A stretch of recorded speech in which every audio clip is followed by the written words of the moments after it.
¿Cómo están? Qué bueno, buenos días. Hoy vamos a hablar de trenes.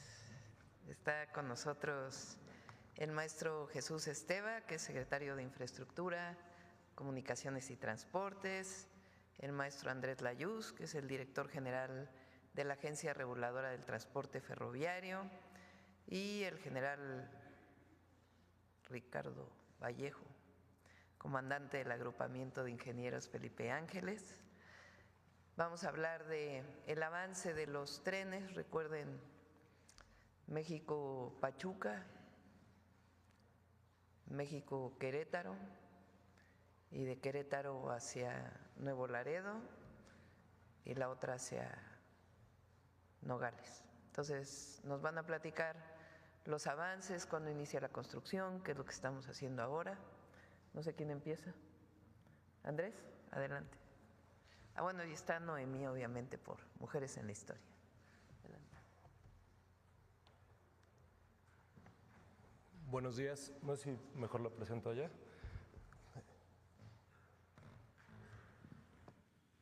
Buenos días, Presidenta, con su permiso. Buenos días a todas y todos. Les voy a presentar el avance que tenemos de los proyectos de trenes de pasajeros, que sobre todo van al centro y norte del país. Adelante, por favor. Entonces, como ustedes saben, en la administración del presidente López Obrador, una reactivación muy importante de los trenes de pasajeros a partir del Tren Maya, también en el tren interoceánico y la primera etapa del tren interurbano. En la administración de la presidenta Sheinbaum vamos a construir, el objetivo es construir poco más de 3,000 kilómetros de vías para pasajeros. En el plan de trabajo que tenemos establecido, estamos iniciando con 4 tramos.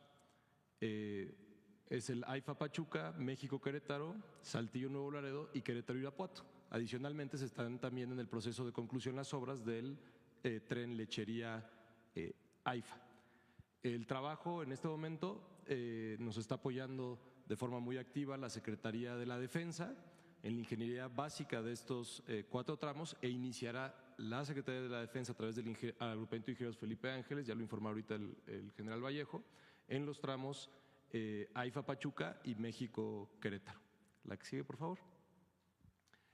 Desde el inicio de la administración se estableció un grupo de trabajo en donde se involucran varias dependencias del Gobierno de México con el objetivo de ir avanzando rápidamente con todos los temas que se requieren para iniciar la obra, como son todos los estudios técnicos, los requerimientos y estudios ambientales, las obras inducidas, salvamentos, cuerpos de agua, etcétera, las asambleas y consultas sociales que se tienen que hacer, los estudios urbanos y de demanda y la planeación con gobiernos locales, estatales y en algunos lugares donde, como vamos en paralelo a las vías de carga, también la relación con los concesionarios.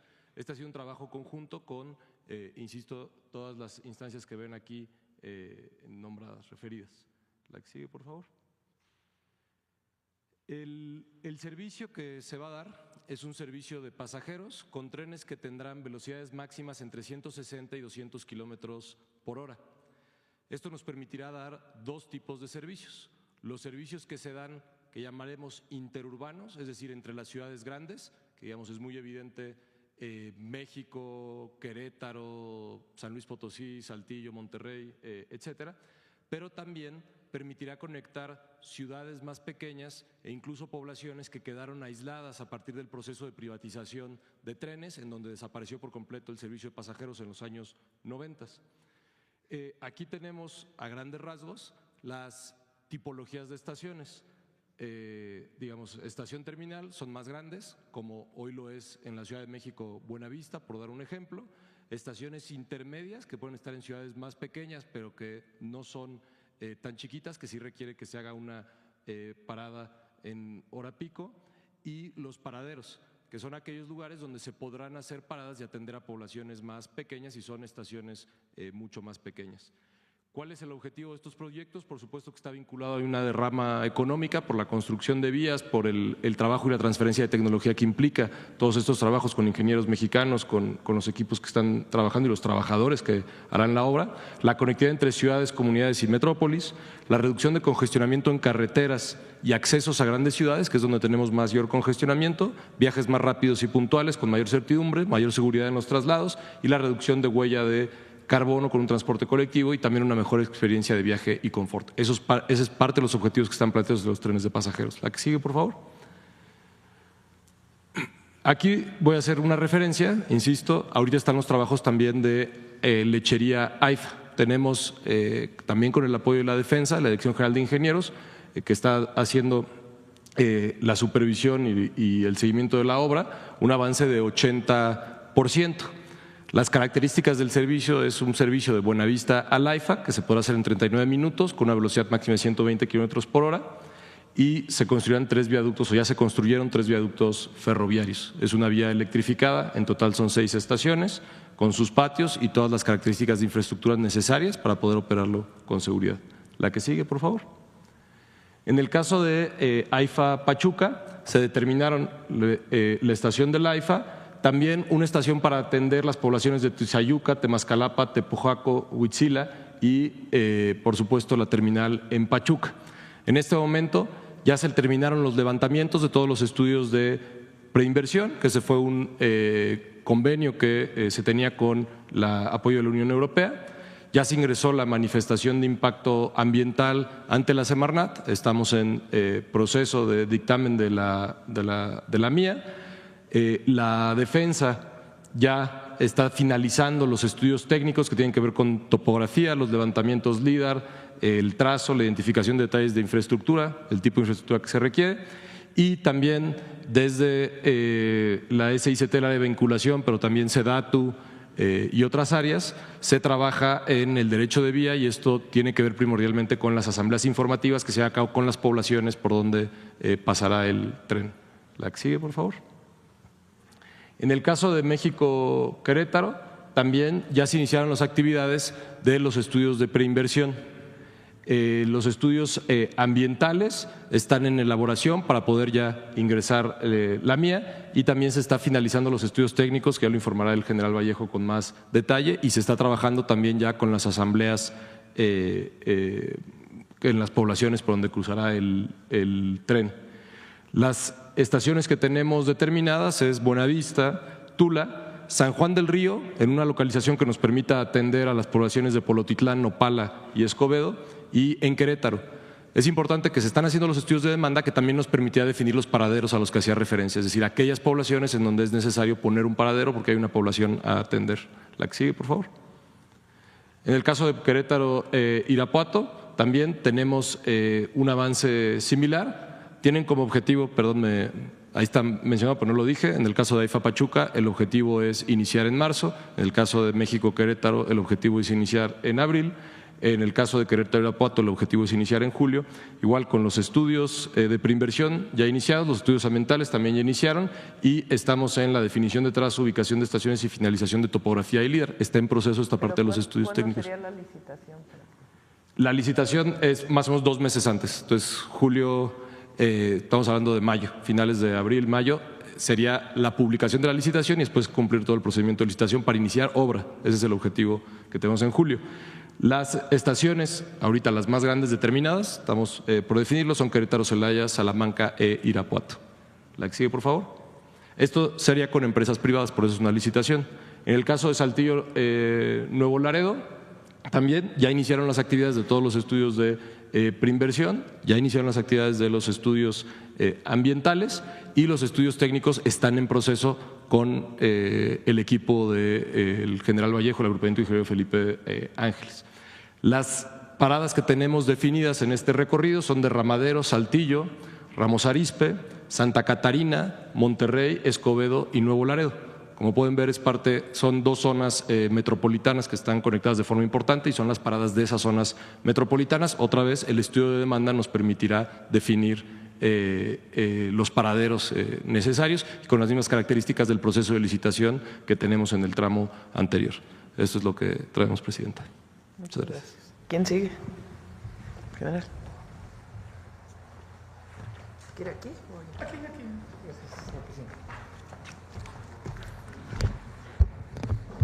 Con su permiso, señora presidenta. Buenos días a todas y a todos. En el marco de los proyectos ferroviarios prioritarios a construir durante la presente administración, Defensa está participando activamente en los trabajos de planeación y proyecto de estas vías férreas. Las vías férreas ya son del conocimiento de todos. Vamos a construir vía férrea del aeropuerto Felipe Ángeles a Pachuca, de Ciudad de México a Nuevo Laredo, vía San Luis Potosí, de Ciudad de México a Nogales, vía Guadalajara.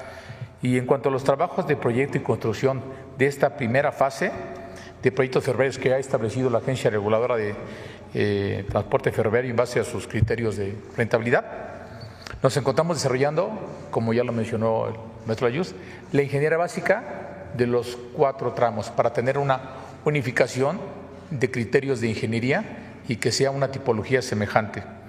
Adicionalmente, también vamos a construir los tramos AIFA-Pachuca y México-Querétaro. La siguiente, por favor. En cuanto al desarrollo de la ingeniería básica, bueno, ¿qué es la ingeniería básica? Pues es etapa inicial de desarrollo del proyecto donde se definen requisitos, parámetros, criterios de diseño, diseños conceptuales para dar lugar a la ingeniería de detalle, ingeniería definitiva o proyecto ejecutivo. Vamos a realizar, y ya nos encontramos realizando estudios de topografía y cartografía, campañas de geología, geofísica, geotécnica, informes y estudios hidrológicos, hidráulicos y de drenaje, y sobre todo lo importante que es lo sustantivo, el trazo geométrico, el proyecto geométrico de la vía y de la plataforma, todo lo que corresponde a arquitectura y urbanización de la infraestructura ferroviaria, el diseño conceptual de las redes eléctricas, hidráulicas y sanitarias, el diseño de la señalización, que es muy importante en este tipo de transporte público, e inclusive todo lo que son los sistemas de tracción y de potencia que corresponden a la catenaria que alimenta el tren eléctrico, además de otros complementos técnicos. Pues bien, algo importante que debemos de mencionar es que en base a la experiencia que hemos desarrollado en la construcción de vías férreas, Defensa asumirá el 60%, es decir, realizaremos internamente con nuestros recursos propios de los estudios de ingeniería básica. Esto nos va a permitir tenerlos lo más pronto posible y muy unificados. Y 40% los que se corresponden sobre todo a estas campañas geológicas, geofísicas y geotécnicas equipo especial, esas las haremos con empresas especializadas. Importante, desde el 23 de diciembre ya tenemos firmados los convenios de colaboración entre la Secretaría de Infraestructura, Comunicación y Transportes y la Defensa. Y desde el 10 de enero ya tenemos los recursos para estos estudios de ingeniería. Ahora, por lo que corresponde al primer tramo, el tramo Aeropuerto Felipe Ángeles a Pachuca. Desde el 10 de enero ya tuvimos la primera reunión informativa para dar a conocer a todos los municipios, a los estados, el trazo geométrico, el avance del proyecto, las características, los desafíos que tenemos, las consideraciones generales de infraestructura que se construirá, y fueron escuchados. En esta junta participamos 9 dependencias gubernamentales, estuvieron representantes de los gobiernos de Hidalgo y Estado de México, y tuvimos la asistencia de 11 presidentes municipales. Ahí se explicó a detalle todo el proyecto, fueron escuchados y le llamamos primera reunión porque retroalimentados con la información que nos dieron, haremos los ajustes necesarios y llevaremos una nueva propuesta modificada en algunos aspectos mínimos sobre el trazo. Nos encontramos realizando reconocimientos del terreno. Es importante la conexión que va a tener el aeropuerto Felipe Ángeles. Hemos trabajado mucho con la agencia reguladora, que sea la mejor alternativa, que no lastime la infraestructura aeroportuaria, que pueda comunicar a todos los pasajeros en ambas correspondencias, Ciudad de México, Pachuca, Ciudad de México, Aeropuerto Felipe Ángeles y Aeropuerto Felipe Ángeles con la ciudad de Pachuca. Y también estamos participando, acompañando a las autoridades civiles en las asambleas informativas que ya se están realizando. Ya fuimos a Hawái de Telles y también fuimos a Huitzila y Lorelles a Cosaca. seguimos participando con todos ellos. Y en lo que se refiere al trazo, la siguiente, por favor, al trazo preliminar, como podrán ver, ya vamos muy avanzados. Ya hicimos el primer levantamiento del estado de la vía, después ya hicimos un primer trazo preliminar, ya lo expusimos y lo hemos comentado y estamos en la fase de optimización del trazo. ¿Quiénes participan en esta optimización? Los municipios, los estados y municipios beneficiados, escuchando sus opiniones, colocando las mejores prácticas profesionales para tenerlo listo para iniciar su construcción. Evidentemente ya tenemos la descripción del proyecto, que es de todos conocida, ya lo comentó el maestro Layuz. Al final de cuentas, esta es una extensión del servicio de pasajeros que se viene brindando ya por el servicio suburbano y que nos estandariza a velocidades de diseño de 120 kilómetros por hora, doble vía, electrificada, concatenaria, confinada. Es lo que ya sabemos, ¿no? Ya tenemos un levantamiento de la infraestructura necesaria que tendremos que construir. Y bueno, como les mencionamos, estamos desarrollando 23 estudios de ingeniería básica, el 60% por nosotros. Estamos trabajando ya con el INAH en la prospección arqueológica, independientemente de la liberación ambiental que ya tengamos. Y los recursos también ya los tenemos. ¿Cómo vamos a construir este tramo de vía férrea?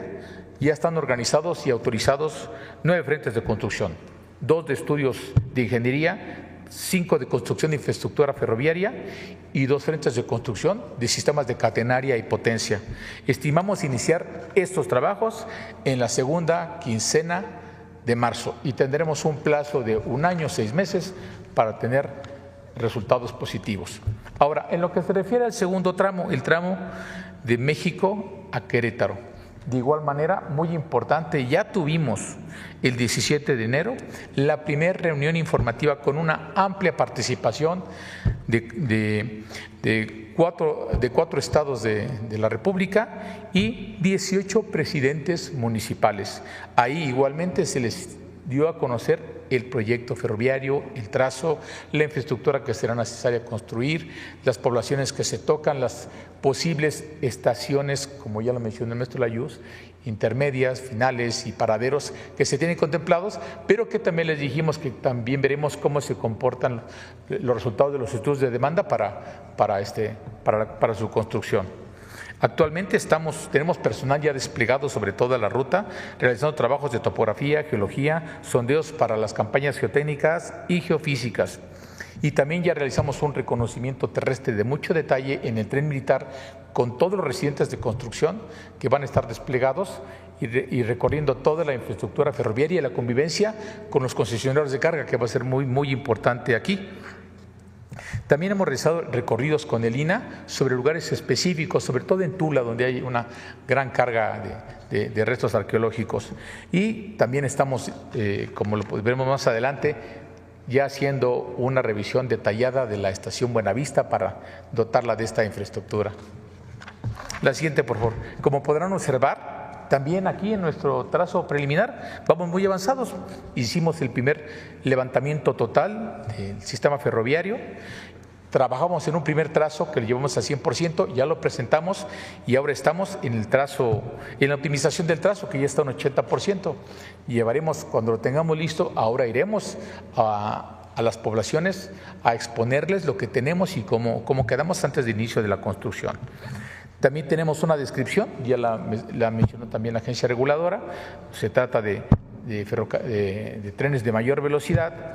Tenemos un tramo de 226 kilómetros por construir, pero tenemos ya un levantamiento de la infraestructura que será necesario edificar. Igualmente ya estamos trabajando en la ingeniería básica. De igual manera desarrollaremos más del 60% de esta ingeniería. Y aquí organizamos 14 frentes de construcción. 2 de estudios de ingeniería, uno ya está activo realizando los estudios, y 12 frentes de infraestructura ferroviaria. Estamos considerando iniciar los trabajos de construcción de esta vía férrea el 1 de abril y tendremos para ello un plazo de 2 años, 6 meses. Especial atención merece que les platiquemos sobre la salida de la estación Buenavista. Este lugar lo hemos coordinado y lo hemos trabajado conjuntamente en coordinación con la Agencia Reguladora de Transporte Ferroviario. Establecimos un criterio unificado para utilizar esta infraestructura. Ello nos demanda hacer bastantes análisis. Por lo pronto, sí, consideramos que su ubicación estratégica, su conexión con múltiples sistemas de transporte, como el Metrobús, el sistema de transporte colectivo Metro, constituyen un punto clave para el desplazamiento de la población hacia los distintos puntos de la Ciudad de México. Además, pues es una infraestructura diseñada y operando pues, para trenes de pasajeros y dispone ya de espacios de convivencia en andenes para atender el nuevo tráfico de trenes, porque como ya verán, vamos a construir vía férrea del aeropuerto Felipe Ángeles a Pachuca, pero el servicio viene desde Buenavista. Entonces, al servicio actual que proporciona el tren suburbano se agrega la ruta que va hacia Pachuca y también los trenes interurbanos y regionales que saldrán desde la Ciudad de México vía Querétaro hacia Laredo y vía Guadalajara hacia Nogales. Sí hay espacio, sí se puede convivir. Estamos haciendo un escaneo total de la estación, revisando la infraestructura, qué espacios podemos disponer para tener una propuesta que pueda ser sometida a consideración de nuestros superiores. Ahora, en el tercer tramo, en el tramo de Querétaro a Irapuato, igualmente tuvimos una muy nutrida participación de todos los estados y municipios beneficiados. Nos reunimos el día 31 de enero en las instalaciones del Agrupamiento de Ingenieros Felipe Ángeles con la participación de 13 dependencias del Ejecutivo Federal, 4 representantes de los gobiernos estatales y 8 presidentes municipales. Ya se les mostró el proyecto. Esta ha sido una etapa muy importante porque es un proceso incluyente donde escuchamos primero les explicamos qué es lo que llevamos y cuál es nuestra intención y recibimos la retroalimentación. Hoy con esa retroalimentación estamos trabajando en modificaciones al trazo. De igual manera ya estamos trabajando en reconocimientos terrestres del terreno, reconocimientos aéreos, terrestres, próximo a hacer un recorrido con el tren militar que vamos escaneando vía, viendo todas las consideraciones, análisis de los aparatos de vía, señalización, etcétera, para tener una radiografía exacta de la situación. Nuestro personal ya se está capacitando con los concesionarios del transporte de carga para la convivencia durante el trabajo en condiciones de máxima seguridad. Ya lo estamos haciendo, estamos mandando por equipos, escuchando a los concesionarios y recibiendo sus normas técnicas para poder trabajar en la vía, en una vía que está activa para el transporte de carga. Ahora, en cuanto a este trazo, podrán observar en la siguiente lámina que también ya va muy desarrollado. Estamos trabajando en la optimización del trazo, llevamos un 65%, es en base a la retroalimentación que hemos recibido y bueno, todavía estamos viendo cómo entrar a las ciudades, cómo hacer el menor impacto al mobiliario urbano, a las edificaciones, sobre todo acercándonos a ciudades tan importantes como Salamanca, Celaya, saliendo de Querétaro, llegando a Irapuato, etcétera. Bueno, en este proyecto nosotros estamos desarrollando la ingeniería básica, como ya lo mencionamos, para entregarla a más tardar en abril a la Secretaría de Infraestructura, Comunicaciones y Transportes para solicitación para la construcción de este tramo ferroviario a través de empresas constructoras. Ahora, en el tramo de Saltillo a Nuevo Laredo, afortunadamente también ya tuvimos este primer taller de trabajo en este caso con los estados de Coahuila, Nuevo León, Tamaulipas y 11 presidentes municipales que asistieron. Fue una reunión muy copiosa. Estas reuniones llegan a tomar 4 o 5 horas de desarrollo y se escuchan a todos los actores que participan y a todos los beneficiarios para escuchar sus puntos de vista. Ya se les planteó el primer trazo, el trazo preliminar y toda la infraestructura que será necesaria construir, algunos impactos que tendrán en las poblaciones y algunos requerimientos. También les pedimos requerimientos de apoyo para empezar a desplegar campamentos, para empezar a buscar centros de acopio, tener registro de los bancos que estén certificados, bancos de materiales, etcétera. Eso lo hemos hecho con todos. Aquí, en estos momentos, sí nos encontramos realizando la campaña del vuelo LIDAR entre el binomio del helicóptero de la Fuerza Aérea, que con sistemas de radar y cámaras especiales viene escaneando a detalle la configuración del terreno y la infraestructura construida por el hombre sobre en el tramo donde tenemos la propuesta de vía férrea. La siguiente, por favor. Así podrán observar que, bueno, en cuanto al avance del trazo, que es lo sustantivo, ya hicimos un levantamiento completo de los 365 kilómetros que corresponden a este trazo. Ya hicimos el trazo preliminar y hoy estamos en la optimización del trazo. En cuanto a la campaña líder, como podrán ver, bueno, hoy todavía seguimos todos los días volando la ruta, obteniendo información para nuestros futuros diseños. De igual manera, ya tenemos un censo de la infraestructura que será necesaria construir. Estamos trabajando en la ingeniería básica para tener los 4 proyectos unificados y entregar en abril esta ingeniería básica a la Secretaría de Comunicaciones y Transportes para su licitación correspondiente a empresas civiles. Es cuanto a lo que tenemos de avance de los trabajos de construcción. Permiso.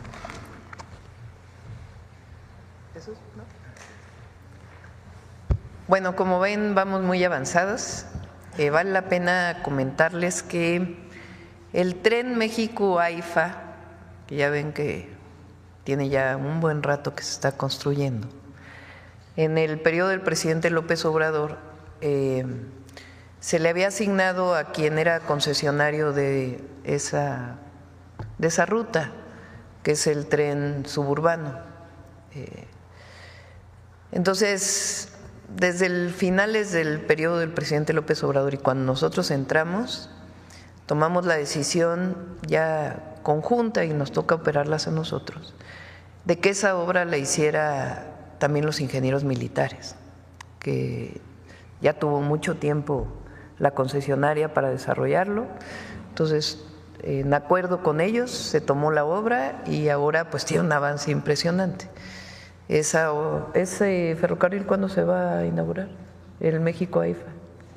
En julio de este año, después de un buen rato que llevaba ya en construcción. Entonces ahora sí ya va muy avanzado, están los recursos y lo va a terminar ingenieros militares y en julio llega la AIFA y de la AIFA pues ya en marzo inicia la construcción hacia Pachuca.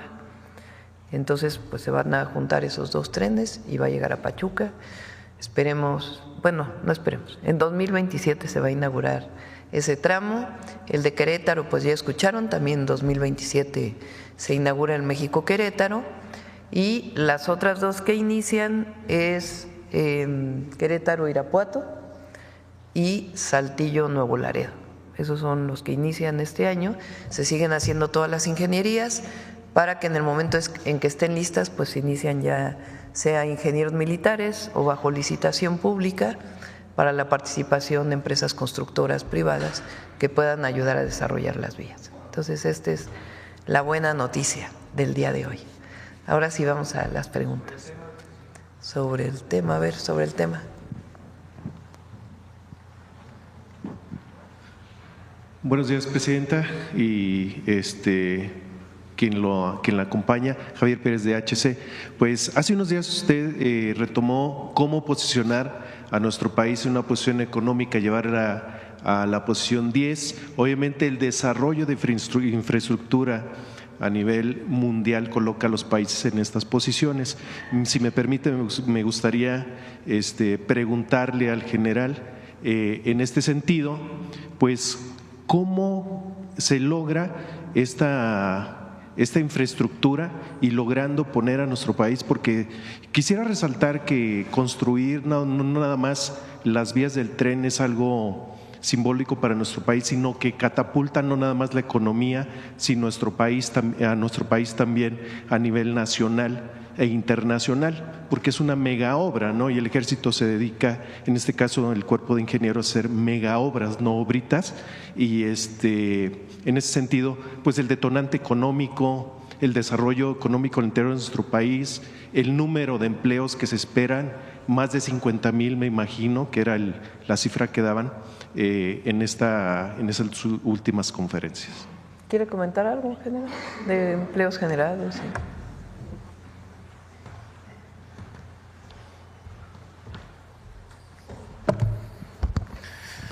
Bueno, efectivamente, México ocupa el lugar número 11 a nivel mundial en cuanto al desarrollo de infraestructura ferroviaria por kilómetro cuadrado de territorio. No estamos mal, es una potencia ferroviaria. Igual en el número de material rodante, de locomotoras y unidades de arrastre, estamos en 11º lugar. Y en movimiento de pasajeros también oscilamos en el 15º lugar. Corresponde a a la potencia económica que es México. Sin embargo, hay mucha infraestructura que desarrollar y evidentemente, al menos para el 25% de la carga todavía se mueve, solo el 25% de la carga se mueve en ferrocarril, el otro 75% rueda todavía sobre carreteras. Y transportar en ferrocarril es 4 veces más económico y 100 veces proporciona mejores condiciones ambientales, ¿sí me entienden? Entonces, ahí nos marca la directiva de seguir construyendo vía férrea. Evidentemente, se está trabajando con la agencia reguladora que sea vía férrea conectada intermodalmente a los restos de los sistemas.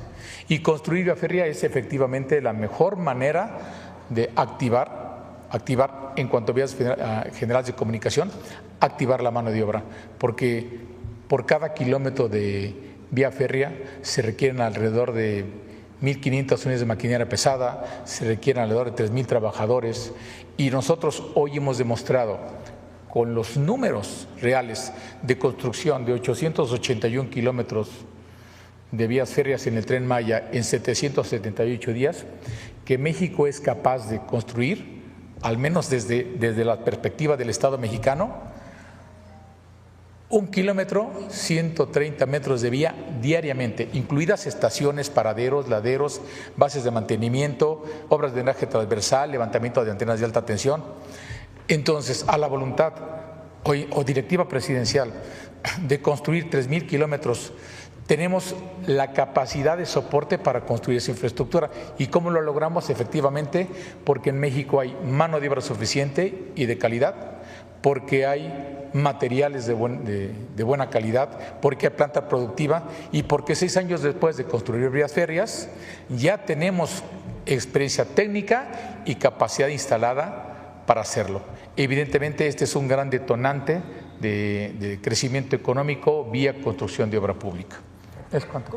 Empleos. El tren de carga de Maya. Ah, cierto. Bueno, paralelo a este esfuerzo de construcción de vía férrea, ya estamos iniciando también los estudios de ingeniería básica de la infraestructura de carga del Tren Maya. Es el otro brazo de negocios del Tren Maya. Está construida la infraestructura de pasajeros con la vía principal.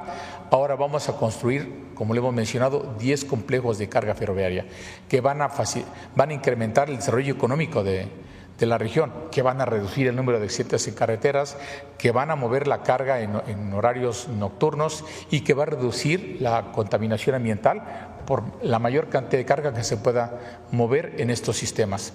Ya estamos también, tenemos ingeniería, tenemos experiencia, tenemos los predios, sobre todo estamos en la fase de liberación ambiental y la prospección arqueológica, pero llevamos 1 año de ventaja en el desarrollo de la ingeniería de los 10 complejos ferroviarios. Estamos hablando de alrededor, si sumamos toda la vía férrea, alrededor de 250 kilómetros más de vía férrea correspondiente a carga, que estará estratégicamente establecida. Los grandes complejos, uno estará en Palenque, donde está el patio de intercambio, para conectar la red ferroviaria nacional con el ferrocarril del Istmo de Tehuantepec a todo lo que es el anillo de 1.550 kilómetros del Tren Maya. Y después tendremos grandes complejos de carga intermodal en Pochilá, que corresponde a Mérida, en Cancún, y ahora llevaremos vía férrea por instrucciones de la Presidenta de la República hasta el Puerto Progreso. Y aquí es donde hacemos clic en la simbiosis de hacer conexiones intermodales entre la vía férrea de carga con un puerto industrial de gran capacidad como Puerto Progreso, lo cual trae muchísimas mejoras económicas a la región. Reduce los costos del transporte de combustible, de materiales pétreos, de cemento, de acero, de materiales muy pesados, los saca de la carretera, reduce los niveles de contaminación.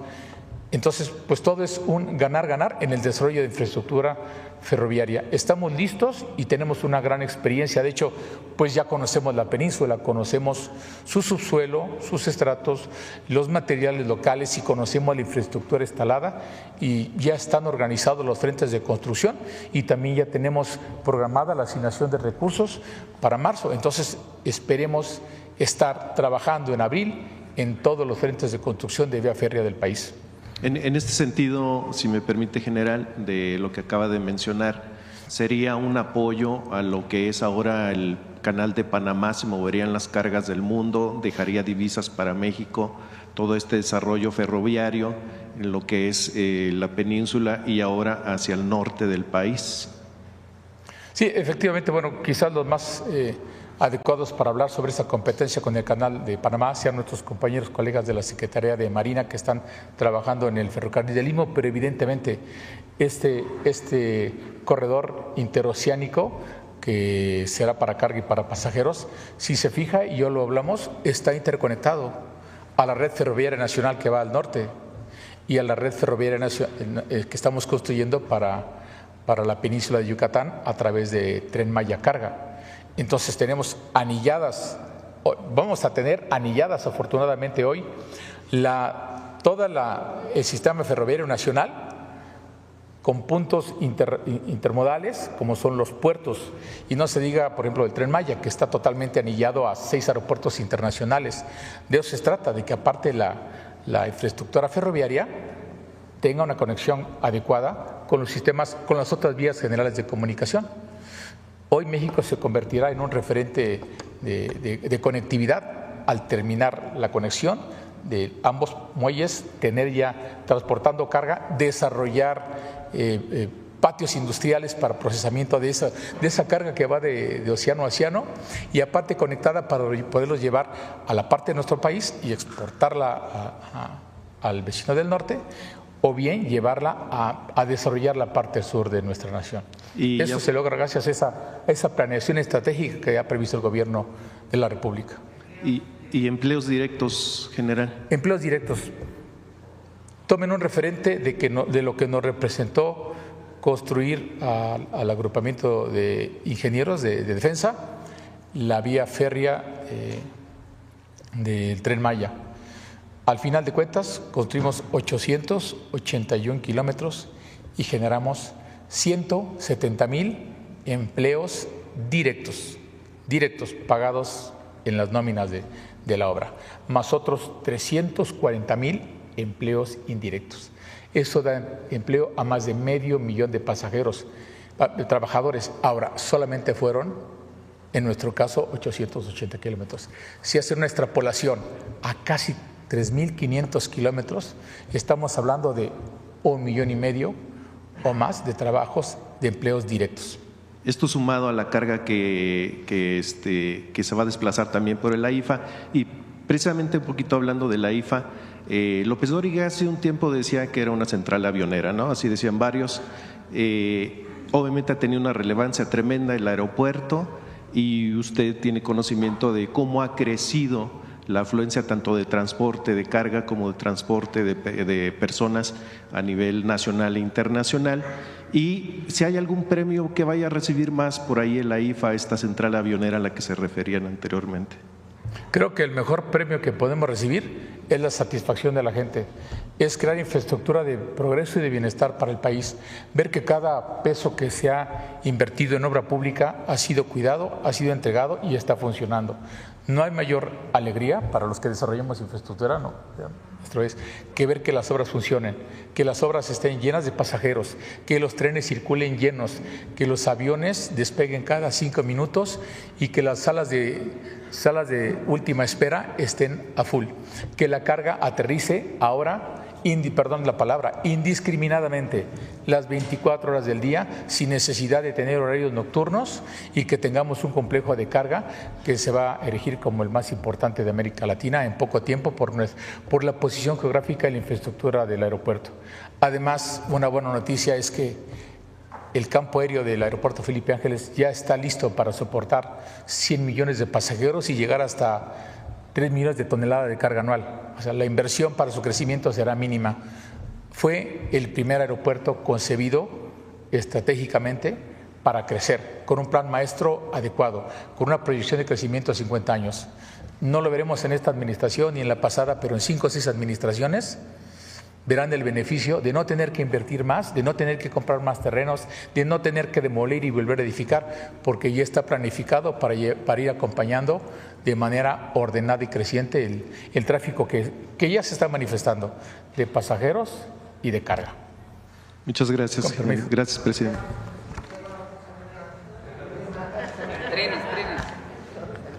A ver acá. Hola, Presidenta. Buenos días a todos. Dalila Sarabia, reportera de Animal Político.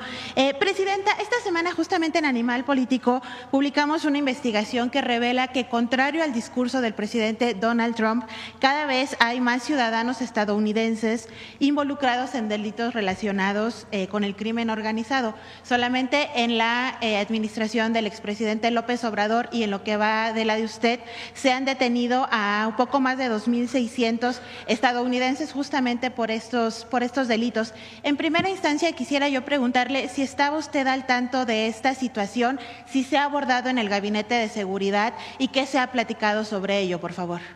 Sí, justamente ayer hubo una detención muy relevante y es lo que hemos estado comentando, que Estados Unidos, y entiendo que también comienza a asumirlo, porque hay muchos de estos objetivos que tienen extradición, orden de extradición, o solicitan la extradición de personas estadounidenses que han cometido un delito y que Estados Unidos pide su extradición. Lo que hemos estado planteando es que en Estados Unidos también hay delincuencia organizada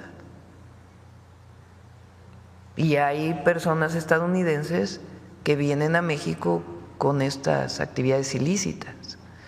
¿Por qué lo decimos? Porque si no, ¿quién repartiría, quién distribuiría el fentanilo en las ciudades de Estados Unidos? O sea, porque el asunto no solamente es que pase droga de México a Estados Unidos, sino quién distribuye en Estados Unidos esa droga para el consumo, el lamentable consumo, el lamentable gran consumo, particularmente fentanilo, que hay en los Estados Unidos. Entonces, eso es lo que hemos estado planteando cuando hablamos de colaboración y de coordinación. No solamente es que Estados Unidos colabore con información, inteligencia para las detenciones en México, sino que también Estados Unidos haga su trabajo en Estados Unidos para las detenciones que tiene que haber para evitar el tráfico de estupefacientes en su país. Entonces sí, en efecto. Y la otra pues es el tráfico de armas de Estados Unidos a México. Presidenta, como parte de esta investigación encontrábamos que en el periodo del expresidente López Obrador las detenciones eran en promedio 1.1 al día, y a partir de su administración se está teniendo un registro de 3 personas con nacionalidad estadounidense detenidas por este tipo de delitos. Preguntarle también sobre el Gabinete de Seguridad, ¿qué le platican? ¿Es parte de una nueva estrategia? ¿Ha cambiado esta estrategia? Si quiere, sobre los datos lo puede anunciar cuando venga el Gabinete de Seguridad o en sus propios medios de información, que puedan informar cuántas personas son detenidas mexicanas y cuántas de otras nacionalidades. Sí, ahora, en lo que comentaba hace un momento sobre la cuestión de las extradiciones, le queríamos preguntar el día martes también al fiscal, pero no tuvimos oportunidad. No sé si usted conozca, de estos 2.600 que se tienen registrados que han sido detenidos, la Fiscalía General solamente tiene 4 carpetas de investigación y solamente se le da seguimiento a un solo caso. ¿Tiene que ver con esto, Presidenta, con la extradición? A ver, otra vez. De todos los 2.600 que se han detenido, que se detuvieron en la administración del presidente López Obrador y en lo que va de su gobierno, solamente se tienen 4 carpetas de investigación por parte de la Fiscalía, a pesar de que estas detenciones las ha hecho Marina, Guardia Nacional, Defensa y la Secretaría de Seguridad Ciudadana. Es que, a ver, cuando hay 2 maneras de que haya una detención legal de una persona por parte de la Fiscalía. Una es la detención en flagrancia, que lo puede hacer, de hecho, cualquier ciudadano, pero particularmente lo hace la Guardia Nacional, las policías estatales, municipales o incluso las fuerzas federales, Sedena o Marina, pero principalmente la Guardia Nacional o la propia Secretaría de Seguridad Ciudadana. Se lleva al Ministerio Público o está el Ministerio Público en el lugar, si es el caso de un operativo, y hay la detención y ahí se abre la carpeta de investigación. Por ejemplo, cuando se hace un cateo, pues es obviamente bajo investigación, se presenta a la Fiscalía o la Fiscalía la elabora y se solicita la orden de cateo a un juez el juez otorga la orden de cateo, se hace el cateo y si se encuentran personas ahí involucradas, se detienen en flagrancia y se abren las carpetas de investigación en ese momento. O si se encuentra una persona en alguna revisión que tiene un arma, pues en ese momento se lleva al Ministerio Público y se abre la carpeta de investigación. Eso es lo que se llama detenciones en flagrancia. La otra es cuando hay una carpeta de investigación abierta previamente y la solicitud a un juez de una orden de aprehensión y esa orden de aprehensión se ejecuta debido a una serie de acciones de inteligencia y investigación.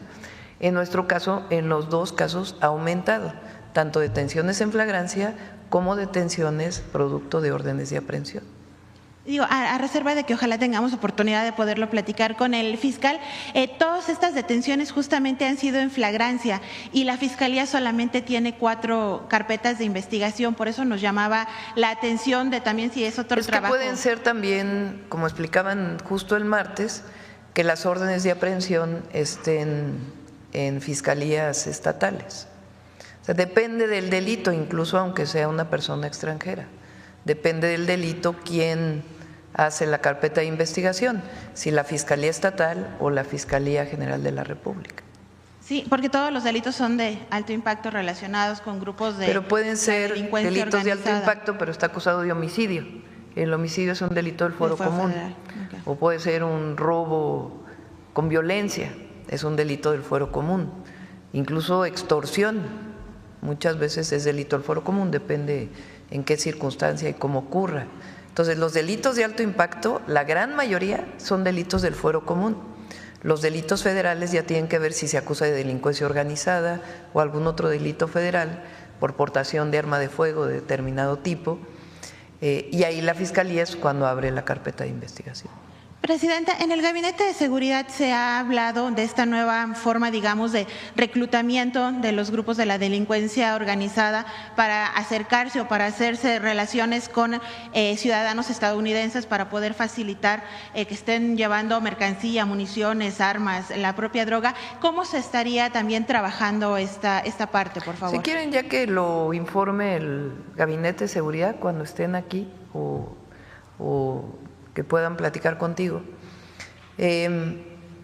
Hay mucha inteligencia e investigación en el Gabinete de Seguridad, es justamente de los ejes que estamos ampliando, tanto de la Secretaría de Seguridad Ciudadana a través de CNI, de otras características que hoy les da la Constitución la posibilidad de hacerlo, la Guardia Nacional o la propia Fiscalía General de la República, que son, o las fiscalías estatales, que son quienes tienen las principales atribuciones de investigación.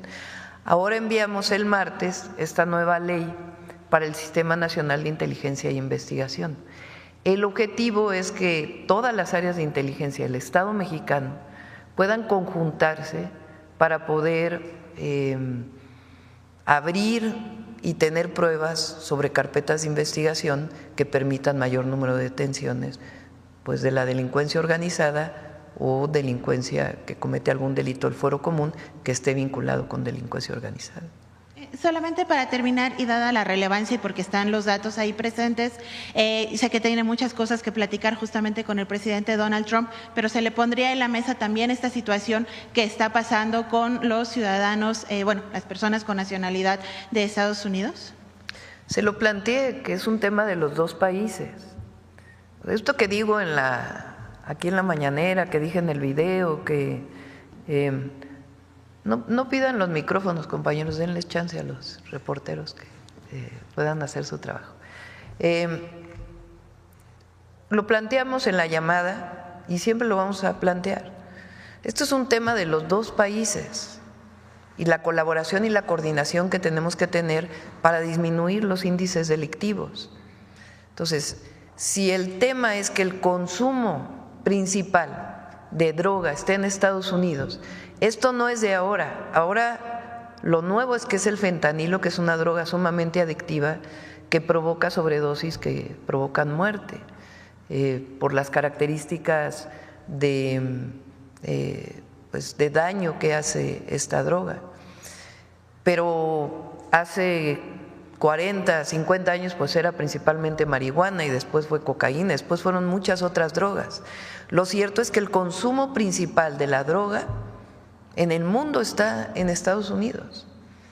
Entonces, muchos de los problemas de delincuencia organizada que se dan tienen que ver con la demanda que hay en los Estados Unidos. Por eso es importante la colaboración y la coordinación. Y no solamente pensar que la delincuencia organizada está en México y que hay que actuar en México para evitar el tráfico de drogas, que hay que hacerlo, nadie lo está negando, pero también en Estados Unidos se tiene que actuar. Y si pasa la droga de un lado a otro, de México a Estados Unidos, y también armas de Estados Unidos a México, pues es evidente que hay ciudadanos involucrados de estas y probablemente otras nacionalidades. Entonces, eso es algo que evidentemente está sobre la mesa y el presidente López Obrador también lo puso sobre la mesa en su momento. Presidenta, solamente concluyo. ¿Qué le contestó, qué le dijo el presidente Trump al hacerle este planteamiento específico? Pues el tema es la coordinación, por eso nosotros pusimos también sobre la mesa, y es muy importante, el tema del tráfico de armas de Estados Unidos a México. ¿Cómo se puede explicar que un lanzagranadas de uso exclusivo del ejército de los Estados Unidos lo tenga un grupo delictivo en México? Eso es lo que hay que coordinar, si hay que colaborar para evitar que esto ocurra. ¿Cómo armas de alto poder que son de uso exclusivo del ejército de los Estados Unidos los tiene un grupo delictivo en México? Entonces, eso es lo que nosotros planteamos, que tiene que ser una colaboración, una coordinación.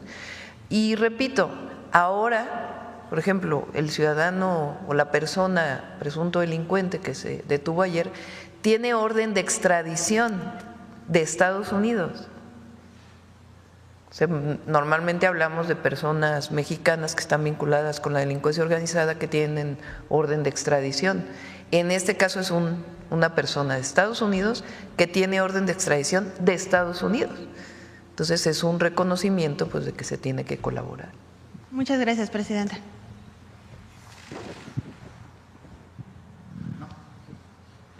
Muchísimas gracias, presidenta. Sobre el tema, y si me permite otra pregunta adicional, entiendo entonces que este sistema ferroviario, como en Indios Verdes, por ejemplo, que te bajas en el CETRAM y puedes tomar otro sistema de transporte, ¿estarán interconectados estas terminales? Es decir, ¿podrás llegar de Buenavista a Querétaro y de Querétaro, no sé, caminar lo que caminarías, por ejemplo, acá en Ciudad de México, en una estación a otra, Andrés, y tomar el tren hacia Irapuato? Bueno, y tengo otras preguntas sobre el tema, pero… Para los recorridos completos, digamos, ustedes ven todo el trazo, está pensado que puedan tener, y habrá distintos servicios dependiendo de la demanda. Podemos imaginar, como usted dice, un tren México-Querétaro, pero también puede ser que un tren sea México-Querétaro-Irapuato y no tendría que tener transbordo. Entonces, dependerá de los distintos servicios que sean, son recorridos largos. Por darle otro ejemplo, vamos México-Querétaro, pero la subida es hacia Saltillo, hacia San Luis Potosí, Saltillo, Monterrey, que eso estará en una siguiente fase. Igual puede ser un tren directo donde no tengas que hacer transbordo, pero tendremos, digamos, igual la parada en Querétaro, aunque tal vez no sea la misma parada que para ir a Irapuato. De todas maneras, si tú ibas a Monterrey, podrás ir continuo a Monterrey, o si tú ibas a Irapuato o Guadalajara, podrás ir continuo. pero por ejemplo, si llegas a Querétaro, ¿a qué transporte te subes para irte a la ciudad? Entonces, en todos los casos, cuando estamos haciendo la revisión de la idoneidad de las estaciones, sobre todo en las poblaciones más grandes, que lo estamos haciendo en colaboración con gobiernos municipales y estatales, está el planteamiento, ya sea que donde existe transporte público, les voy a dar un ejemplo, Pachuca, tiene el Tuzobús. Entonces tenemos la intención de que haya una conexión al Tuzobús, porque la gente dentro de Pachuca tiene un largo recorrido que puede hacer ya en el Tuzobús y también pues, para llegar al servicio. Lo mismo en Querétaro. Querétaro tiene el Querétaro Bus o Curobús y la idea es que también tenga una conexión fácil a esos servicios. En Saltillo estamos haciendo la revisión del sistema de transporte de Saltillo para que también los municipios y estados aprovechen la oportunidad de que van a poder conectar mejor a la gente a través de estos servicios de trenes. Bien, disculpe, presidenta, Máximo Allende para El Soberano, me ganó el nervio.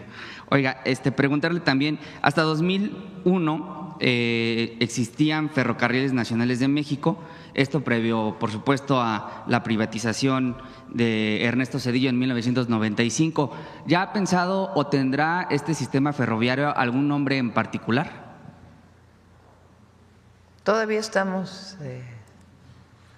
lo va a operar la Sedena, la empresa de la Sedena. Ese es el objetivo. O sea, ya tienen una empresa de ferrocarriles, no tiene caso hacer otras empresas.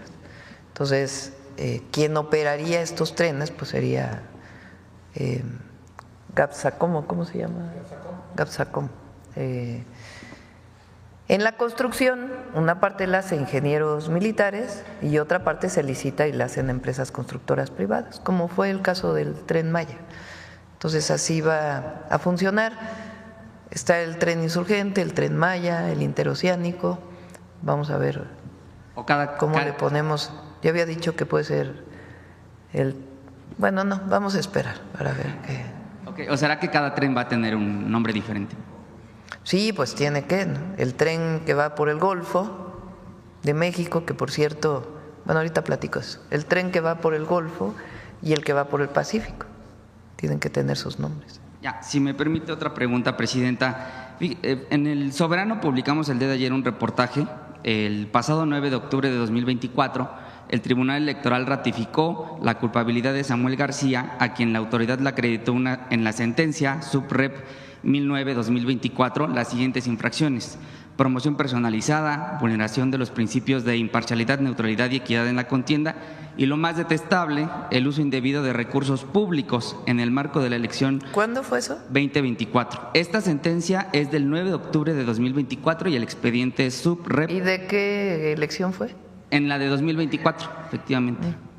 Bueno, en dicha sentencia de la Sala Superior, el tribunal le dio vista al Congreso de Nuevo León, pues para los efectos a los que haya lugar. Por supuesto, en el Congreso local se ha minimizado el uso de recursos públicos para la campaña electoral de 2024 ejercidos por Samuel García. Sin embargo, digamos, el desprecio por la legalidad en materia electoral por parte de dicho personaje es sistemático y hasta patológico, yo diría, porque en septiembre de 2021 el INE le impuso una sanción de más de 28 millones de pesos a Movimiento Ciudadano debido a la triangulación de recursos que utilizó Samuel García para fondear su campaña en la gubernatura de Nuevo León. Eso en 2021. Y recientemente, el pasado viernes 7 de febrero, ese es un litigio abierto, la Sala Monterrey del Tribunal Electoral confirmó que el gobernador intervino en la elección local de Monterrey en beneficio o para favorecer a la otrora candidata Mariana Rodríguez, quien buscó ser alcaldesa de dicha alcaldía. ¿Y quién ganó la alcaldía? La de Monterrey la ganó De la Garza, me parece. Ah, ¿no Bueno. te parece extraño? O sea, se acusa, ¿no? Y no tengo, digamos, obviamente ustedes saben cuál es el partido de mi preferencia, partido político de mi preferencia. Bueno, el partido político de mi preferencia. No tengo nada en particular, aunque aquí pues obviamente criticamos cuando hay posiciones en contra nuestra y hay un debate. No criticamos, hay debate. Pero hay uso de recursos públicos en el caso de la alcaldía de Monterrey, ¿no? Pero ganó el PRIAN la alcaldía de Monterrey. Entonces, ¿cómo? ¿No te parece una denuncia por… Entonces, ¿qué? ¿Que se anule la elección del 24 para Monterrey? Ya eso no es posible porque ya se entregó la constancia. Por eso, sí. Pero entonces sí es posible la denuncia. Ahora lo que está en proceso, presidenta, es que el Congreso de Nuevo León, toda vez que existe esta verdad jurídica inacatable que se utilizaron recursos públicos en el 24 para favorecer, en este caso, a Álvarez Maínez por parte del gobernador. Bueno, el Congreso de Nuevo León en la Comisión de Anticorrupción pues aprobó el inicio del proceso del juicio político en contra de Samuel García por los hechos que le he narrado. Yo no estoy de acuerdo hay un tema ahí político de fondo entre el PRIAN y el gobernador. Tan es así que ni siquiera han podido nombrar fiscal, imagínense. O sea, ¿cómo es posible que ni siquiera se pueda nombrar un fiscal en un estado después de ¿qué? Pues casi 4 años de gobierno, ¿no? O 3.5 de gobierno. O sea, que se ganen las elecciones.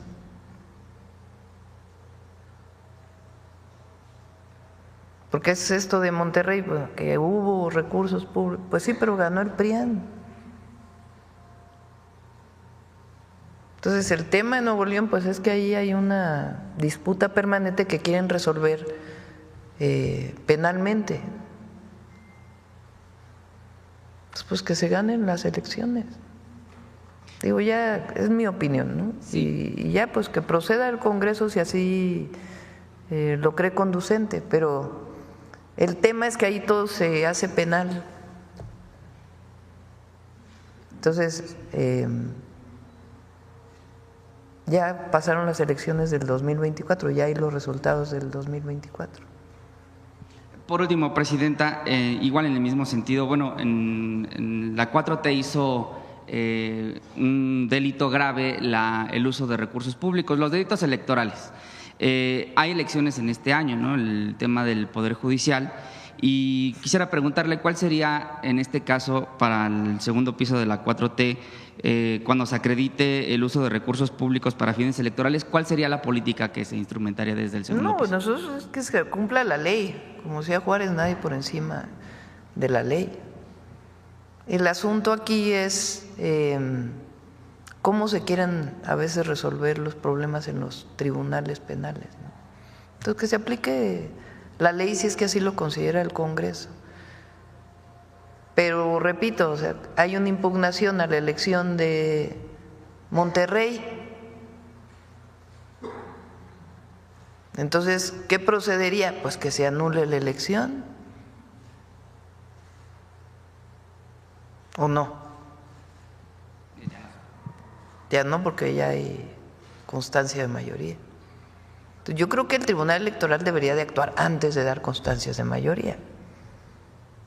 Y no, pues, ¿cuántos meses después estamos? Gracias, presidente. Junio, casi un año, ¿no? ¿No qué? 7 meses, ¿cuándo? Estamos en febrero apenas, ¿verdad? Bueno, pues estamos más cerca del año que de… Gracias, presidente. Sandra Aguilera, de Grupo Larsa Comunicaciones. Presidenta, le traigo una denuncia nada grata. Quería hacerla el día de seguridad, solo que no tuve la suerte. Esta denuncia es de Zimapán, estado de Hidalgo, y me la hizo la mamá y la tía de unas niñas abusadas sexualmente. Esta denuncia es de red de pornografía infantil, pedofilia y trata de personas. Las niñas son Elsie N. y Yaret N. La chiquita tiene 5 años, la grande tiene 8 años y fueron abusadas hace 5 años, desde que tienen uso de razón las niñas. Los denunciados son Arturo Williams Trejo, que es el tío de las niñas, la esposa del tío, Berta Eva Medina Hernández, la hermana Alelí Medina Hernández, que es diputada local del Distrito 1 de Hidalgo y consejera nacional de Morena. Eitzel Trejo Leal, hermana de Williams, tía de las niñas, y su esposo, Eduardo Viviano Vadillo Mejía. La violación de las menores está probada legalmente. Se han realizado 7 pruebas, tanto en la Procuraduría como en la FGR, en donde en todos los peritajes se tiene como delito acreditado. Aquí tengo las pruebas de todo, doctora. Las niñas relatan en sus declaraciones ante el MP que sus tíos las obligaban a hacer cosas e introducían objetos en sus partes íntimas, que estaban también sus primitos y más niños, entre otras personas, que algunos adultos tenían máscara.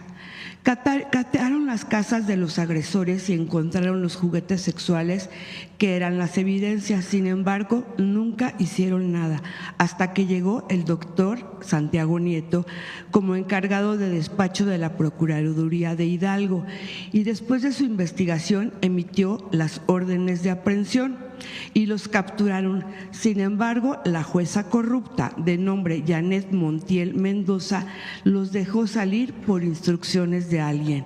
Ese alguien es el secretario de Gobierno Guillermo Olivares Reina. Es quien los ha estado protegiendo y miente al gobernador diciendo que son cosas políticas, cuando en realidad las niñas, la tía y la madre están en desventaja política totalmente. De hecho, el presunto violador hasta la fecha tiene contratos con el gobierno de Hidalgo. Es importante mencionar en otro punto de investigación que todos pertenecen a una iglesia cristiana llamada El Buen Samaritano, sucursal Simapam, y que la han hecho una secta, ya que las niñas relatan que en el momento que sus tíos las agredían sexualmente, habían más personas y algunas con máscaras, cantando música del templo y también tomándoles videos. Relatan que se las llevan a retiros espirituales a un spa, el Hotel Royal Spa, donde la propietaria también está enterada, Silvana Sánchez. Y cuando regresan del retiro, los asistentes, los mayores, dicen que no se acuerdan de nada porque llegan tocados de Dios. Seguramente les dan drogas para olvidar todo. Será importante también investigar estas sectas. A raíz de lo antes mencionado, las niñas ya se intentaron suicidar. Viven en casas de seguridad con su mamá y experimentan secuelas emocionales y enfermedades físicas. Una de las niñas tiene papiloma humano y le van a quitar la matriz porque está muy avanzado esto.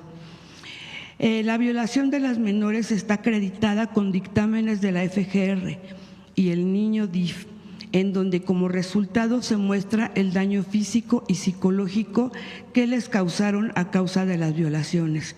La mamá le pide que por favor se siga el procedimiento en la FGR, donde ya tienen carpetas, pero no todas. Se han acreditado muchos delitos, pero no han sido investigados. La pornografía infantil es el resultado muchas veces de las mentes enfermas que se creen que Dios los manda a hacer estas cosas. Le agradecemos a Paulina, a Mauro y a Adriana Contreras el contacto con la Secretaría de la Mujer, quienes ya los contactaron a las víctimas. Por otro lado, FEBINTRA no atrajo la carpeta de investigación y solicitan que la traiga para que se haga justicia de las niñas. Sí, Esa es la denuncia, Presidenta. Hablamos con el fiscal general. Y sobre todo también, Presidenta, creo que es importante investigar esta secta porque hay muchos niños más. Sí. Por favor. Hablamos con el fiscal general. Muchas gracias, Presidenta.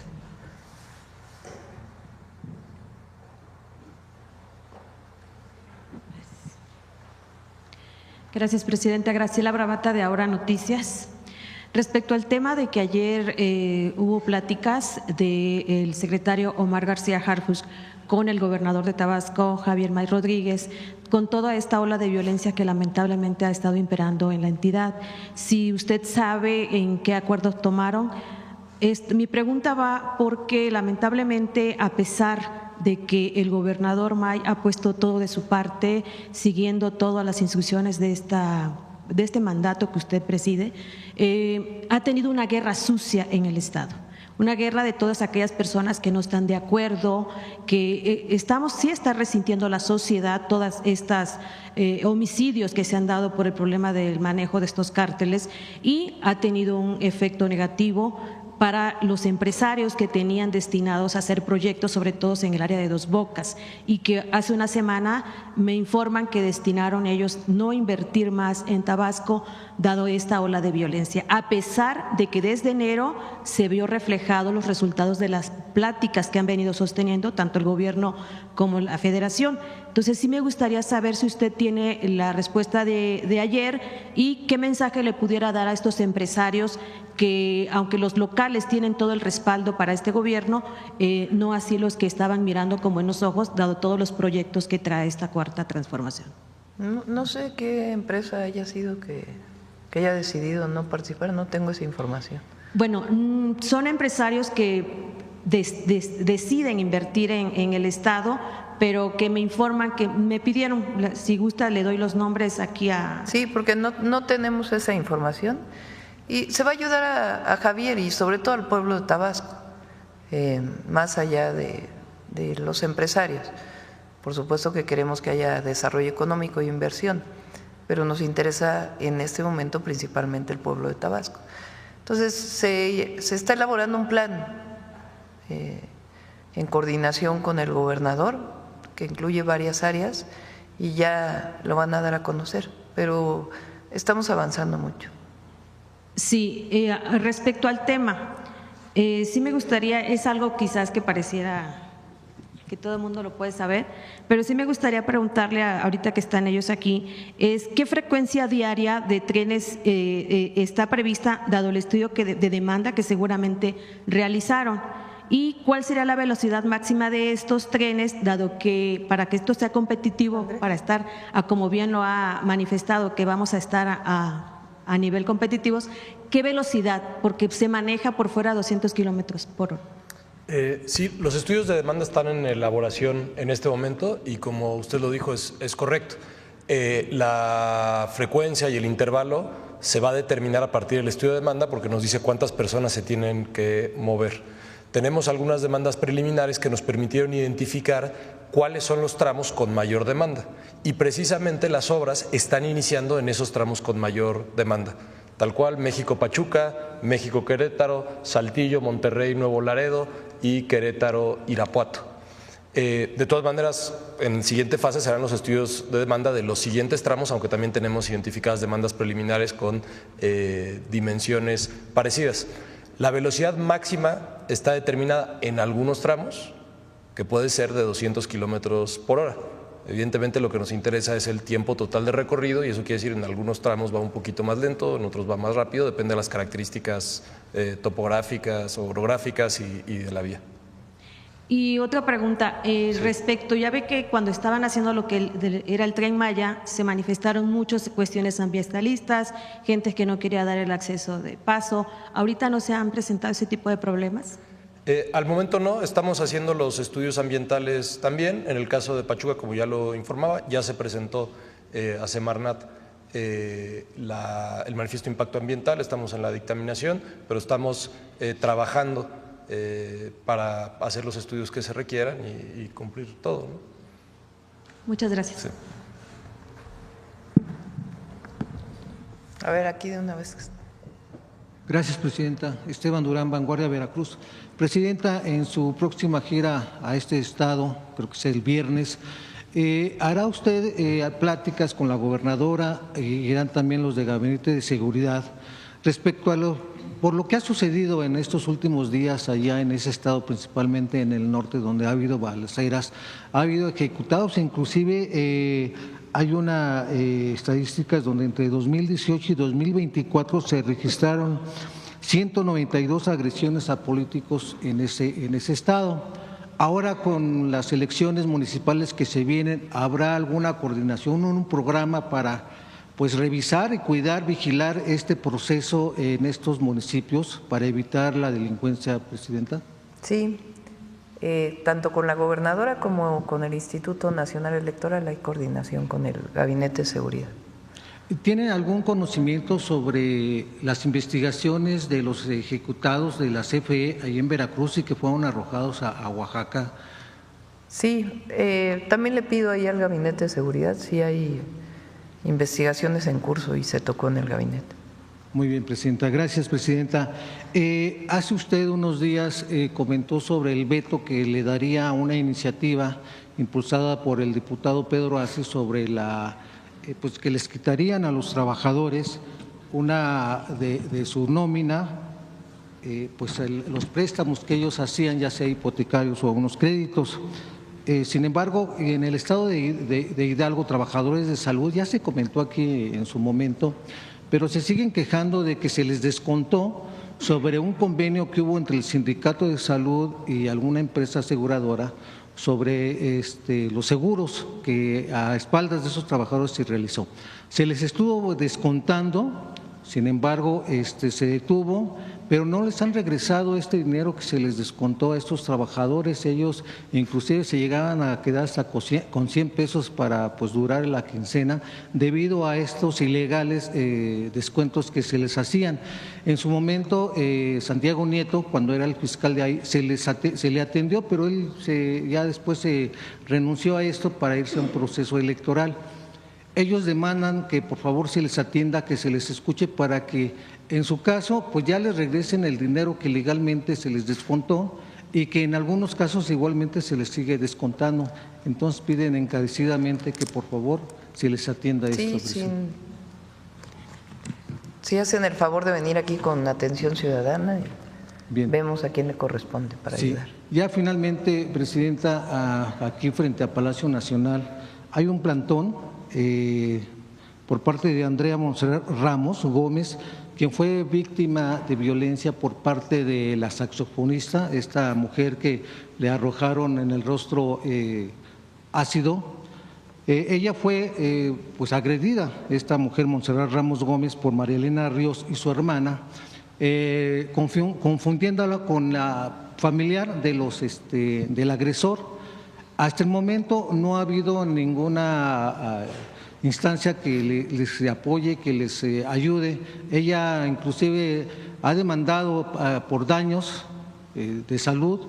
Inclusive en su momento hubo también en las redes sociales se pudo ver pues, esta agresión que hasta le arrancaron su ropa íntima, pero las autoridades del estado de Oaxaca dicen que no le atienden, que no le han querido escuchar. Es por eso que se encuentran aquí frente a Palacio Nacional en espera de que usted pueda también atenderlas. Los ha atendido atención ciudadana, ¿verdad?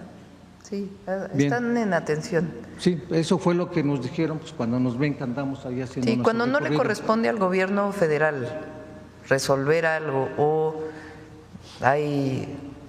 no es tan sencillo resolver alguna solicitud, alguna demanda, se continúan las mesas de trabajo y hay veces que no corresponde al gobierno federal sino un gobierno estatal y ahí pues se hacen todas las gestiones para poder apoyar a la gente. Muy bien, gracias, presidente. Gracias.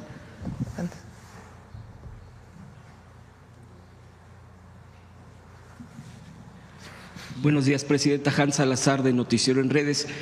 Preguntarle si usted el día de ayer vio el posteo de la Enciclopedia Británica que se expresa en torno al Golfo de México. Dice lo siguiente rapidísimo: la Enciclopedia Británica seguirá utilizando Golfo de México por algunas razones. Atendemos a una audiencia internacional, la mayoría de la cual se encuentra fuera de los Estados Unidos. El Golfo de México es un cuerpo de agua internacional y la autoridad de Estados Unidos para cambiarle el nombre es ambigua. Continúa este post y dice: se le llama el Golfo de México desde hace más de 425 años, pero es importante tener en cuenta la distinción entre el ámbito internacional y el ámbito nacional. Y por último publica una imagen de esta pues del mapa. Dice: de todos modos, aquí hay un mapa de nuestra primera edición de 1768. Preguntarle, presidenta, si lo vio y qué opina al respecto. Recuerden que el decreto que firma el presidente Trump, lo hemos dicho aquí varias veces, es sobre la plataforma continental de Estados Unidos en el Golfo de México.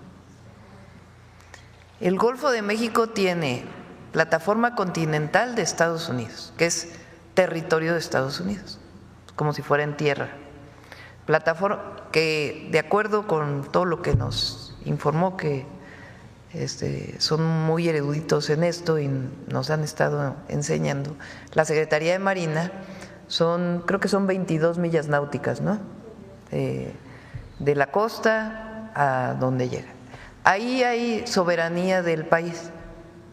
Entonces, ahí él puede tener atribuciones para llamarle Golfo de América, en ese pedacito que le corresponde a la soberanía de los Estados Unidos.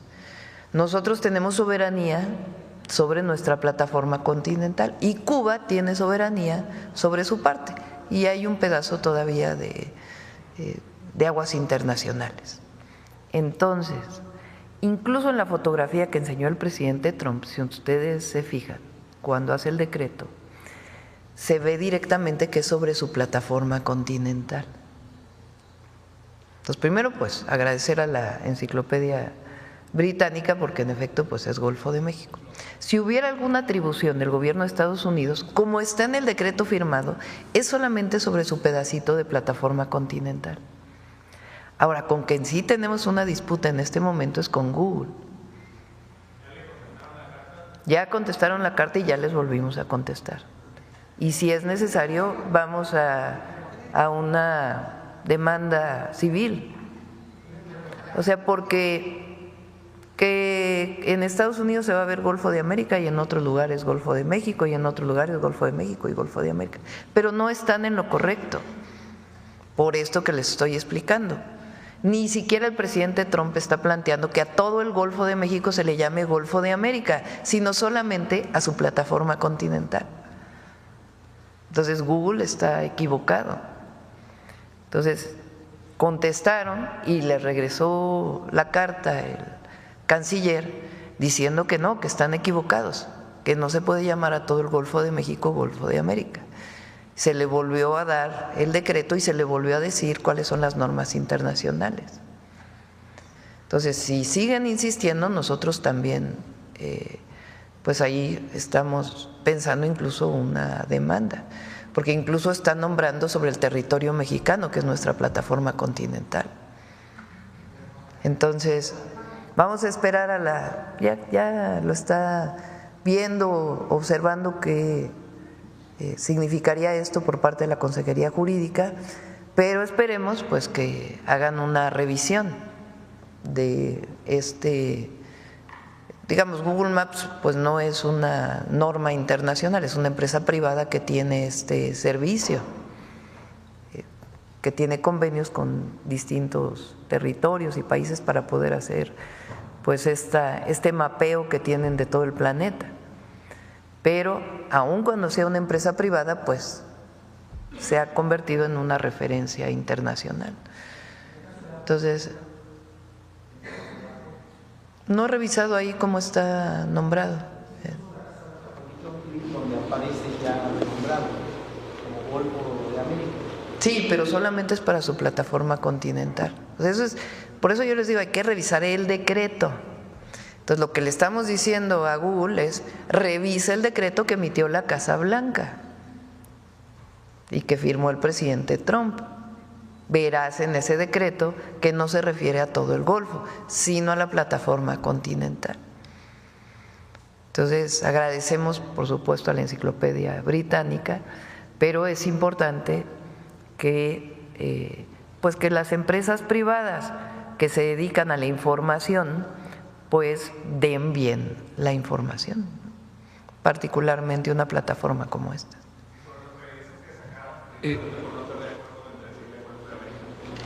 ¿Perdón? Es que a una por no pensar igual que las conferencias. Pues nosotros no estamos de acuerdo con la censura, pero lo que sí creemos es que se debe cumplir la ley por todos, en el terreno nacional e internacional. Entonces, el decreto dice plataforma continental, así fue publicado.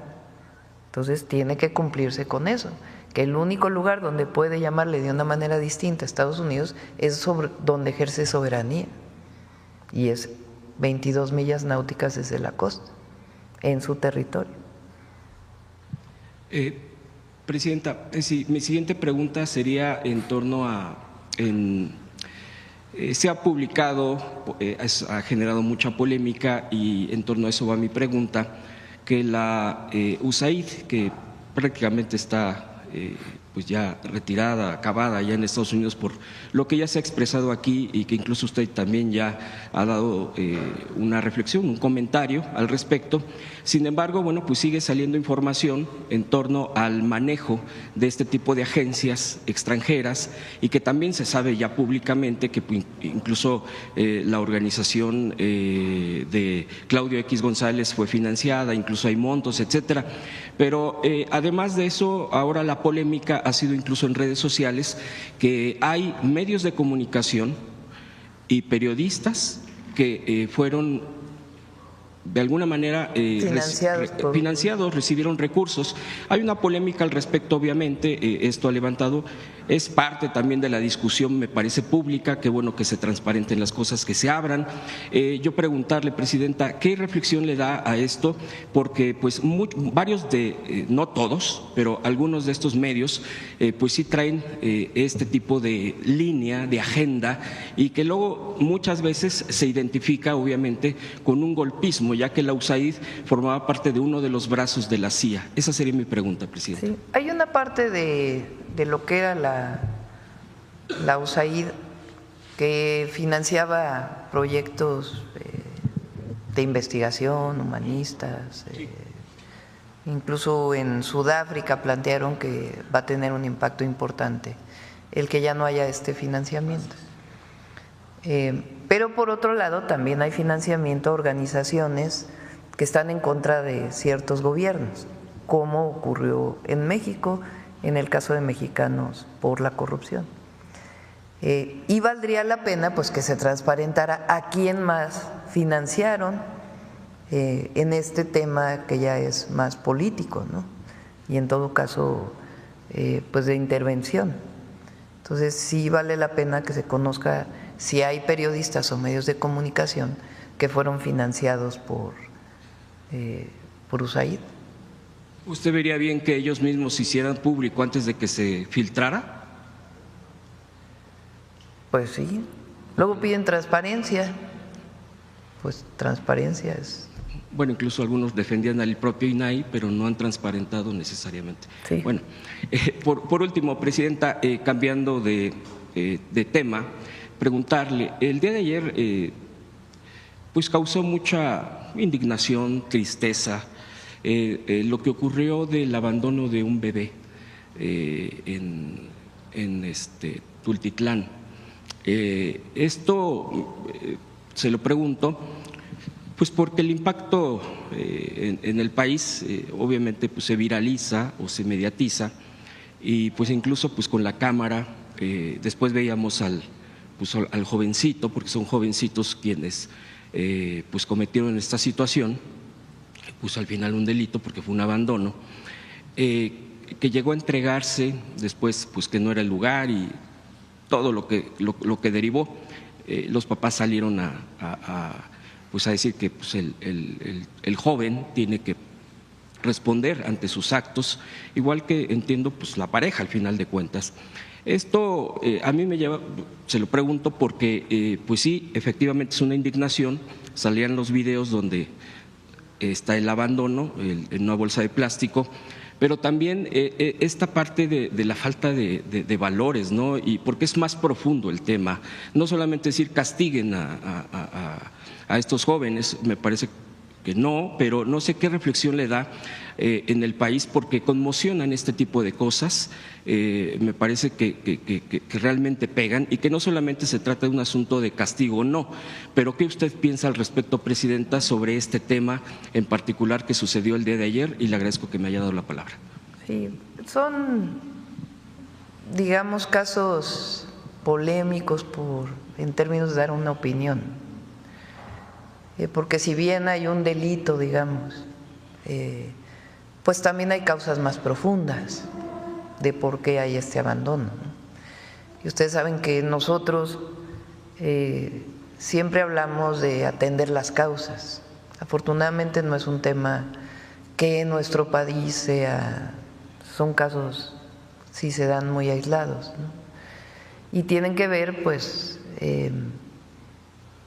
sí, con una situación de vivencia familiar, de falta de información, de comunicación y quizá de desatención también. Entonces, mi opinión es que siempre es más humano atender las causas. Por supuesto que las fiscalías determinan si hay un delito y tienen que actuar en ese sentido, pero hay que atender las causas. Hay casos muy dolorosos, a mí me tocaron algunos en la ciudad, que lo que buscamos pues es también a las víctimas, es decir, a ver, ¿por qué se dio esto? Y una atención integral para que no vuelva a ocurrir. Gracias, Presidenta. Sí. A ver, vamos la última por acá.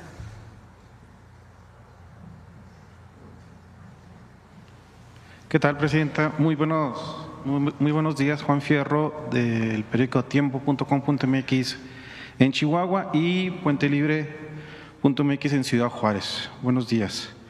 El exdirector de operaciones de la DEA, Mike Vigil, declaró que el 86% de los involucrados en el tráfico de fentanilo resultan ser ciudadanos estadounidenses. Además, que el 90% de las detenciones de las personas que son detenidas con fentanilo ocurren en las garitas y no en los cruces ilegales de personas.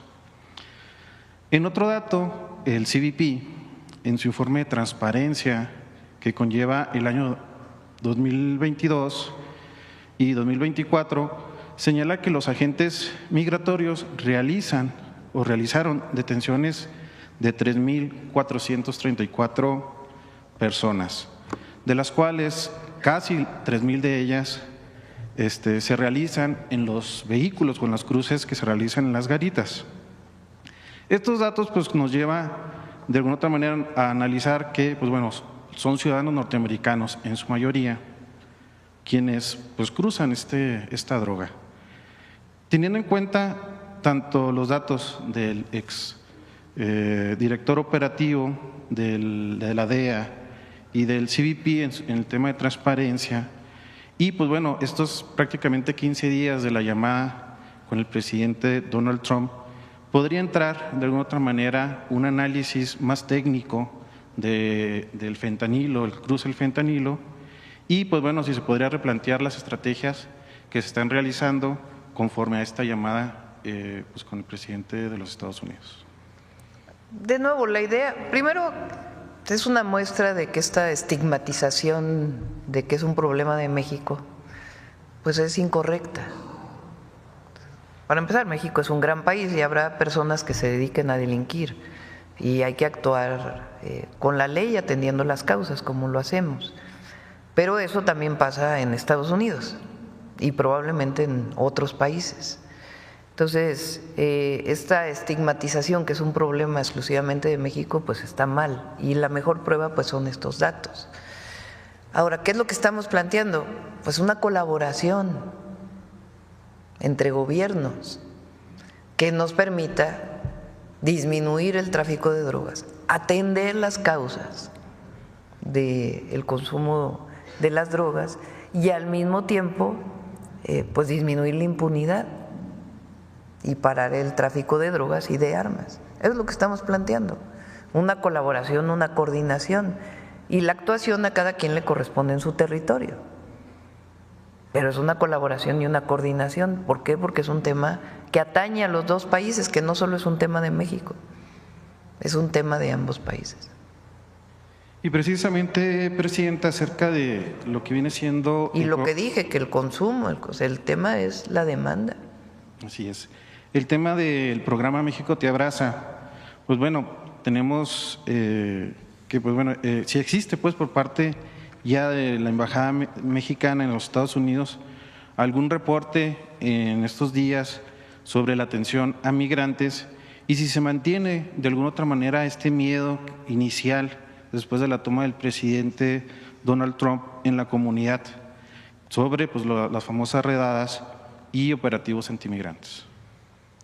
Si quieren le digo al canciller que nos dé toda la información de cuántas personas han atendido qué consulados, cuántas llamadas se han atendido en el call center, a cuántos se les ha dado asesoría legal. Es importante el número, pero no es estratosférico, digamos, cosa que habla pues de la propia protección que tienen las y los mexicanos en Estados Unidos y depende también del estado. Y también pues de la cantidad de mexicanos que hemos recibido repatriados que hemos atendido en los 10 centros de atención. Sí, precisamente en ese despliegue, se tuvo una atención prácticamente en días de esta instalación de albergues. Quería preguntarle también cuántos abrazos ya ha dado México y si de acuerdo a estas cifras se podría ya determinar si es necesario ampliar los albergues o reducirlos, porque bueno, vemos en algunos puntos que se ha rebasado pues por mucho este tema. Sí, solamente en los albergues se han atendido, bueno, centros de atención les llamamos, porque albergues es distinto, ¿no? Porque se atiende con distintas actividades de las distintas secretarías del gobierno para ofrecer distintos apoyos, y realmente quienes se quedan ahí pues se quedan muy poco tiempo, prefieren ir a sus lugares de origen. Entonces son 2.016 personas nada más que se han recibido en los 10 centros de atención. Ayer pernoctaron 158 personas y obviamente pues la capacidad es mayor. De todas maneras van a permanecer ahí. He tomado esa decisión también para esperar pues los siguientes meses, ¿no? Y siempre dar el apoyo a nuestros hermanos y hermanas. Gracias, presidente. Bueno, creo que ya son 9:16. A ver, nada más porque vienen de Sonora.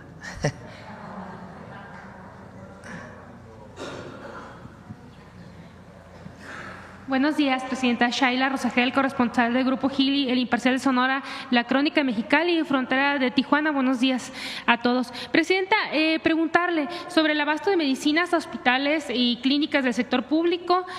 ¿Cómo va? Si tiene algún balance de la entrega de medicamentos y también de las cirugías en Sonora y en Baja California.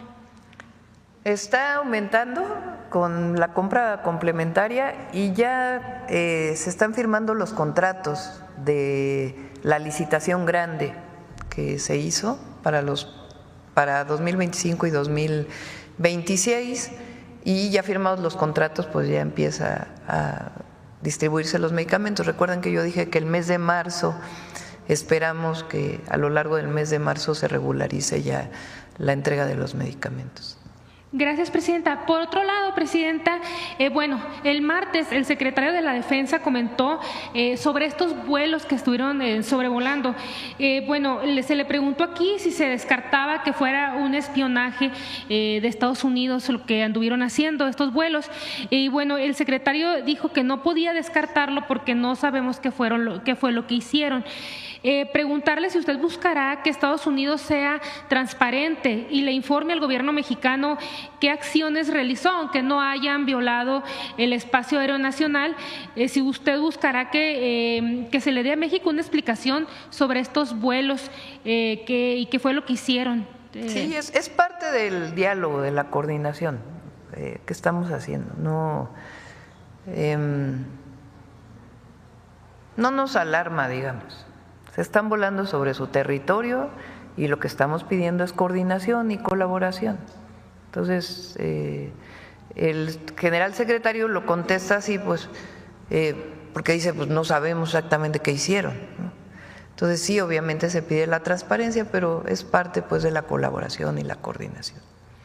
Pero bueno, no, volaron sobre su territorio, pero frente a las costas. Sí, pero no sabemos exactamente qué. O sea, no es la primera vez que hay un vuelo de este tipo. Eso es importante que se sepa. No es que ahora de la nada de pronto hubo un vuelo en la frontera con México o en este territorio que va sobre la península de Baja California en mares internacionales o en espacio aéreo internacional. Entonces, no es la primera vez que ocurre, ha ocurrido en otras ocasiones. Entonces, por eso lo ponemos así, es parte pues de la coordinación que tiene que haber y de la colaboración conjunta, y cada quien opera en su territorio. ¿Pero sí se pedirá una explicación? Sí, pero como parte del trabajo de la coordinación no es que vayamos a hacer una carta especial. ¿Por qué? Porque no es la primera vez que ocurre un vuelo de este tipo. Lo que pasa es que ahora pues hay más sensibilidad sobre los temas y entonces puede alertarse en esta circunstancia, pero no es, por lo que nos informa la propia Secretaría de la Defensa Nacional, la Secretaría de Marina, no es la primera vez que ocurre y ha ocurrido, igual que el caso de los barcos enfrente de Ensenada, que también no es algo que haya ocurrido una sola vez. Entonces, gracias. Es parte de las mesas de trabajo. Gracias, presidente. Sí. Bueno, la última, ándale, para que no digan que no. Muchísimas gracias, presidente. Ya vete preparando, Noemí, para… Luis Fernando Salas de Astillero Informa. El martes el Senado de la República autorizó que usted pueda permitir el ingreso de 10 militares de Estados Unidos para un ejercicio de adiestramiento para fortalecer pues también es algo que ha ocurrido muchas veces, o sea, no es algo nuevo, porque también se dice, ay, es que ahora producto de la llamada, entonces ya está, no. Okay, entonces, ha ocurrido muchísimas veces en la historia de nuestro país, también el sexenio pasado, o sea, no es algo nuevo. Recuerden que México y Estados Unidos pues somos fronteras, hay una historia de relaciones, algunas que no nos gustan en los años recientes y otras que reivindicamos, pero estos ejercicios no es algo que no haya ocurrido nunca. ¿Se descartaría un posible intervencionismo? No hay nada, pues imagínense que lo está enviando al Senado de la República, pues como pues es algo que ha ocurrido en otras ocasiones. Muy bien, gracias, presidente. En otro tema, sobre el legislador de pues Pedro Aces, pertenece justamente al partido de su preferencia. En días recientes publicó un reportaje en donde se dice que es propietario pues de un gran rancho que está en la zona de la Jusco. En este rancho pues hay capilla, hay un viñedo, hay un hotel, hay un campo de equitación. El propio legislador dijo que pues que sí, que efectivamente es suyo y que todos tienen pues cola que les pisen, pero el de él es de hámster.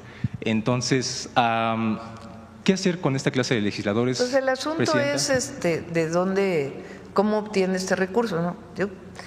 El padre de Pedro Aces ellos viven en Tlalpan desde hace mucho tiempo, lo sé porque pues yo fui alcaldesa delegada de Tlalpan, entonces era jefa delegacional. Hay un busto del padre de Pedro Aces ahí en San Fernando, porque tienen una historia en Tlalpan.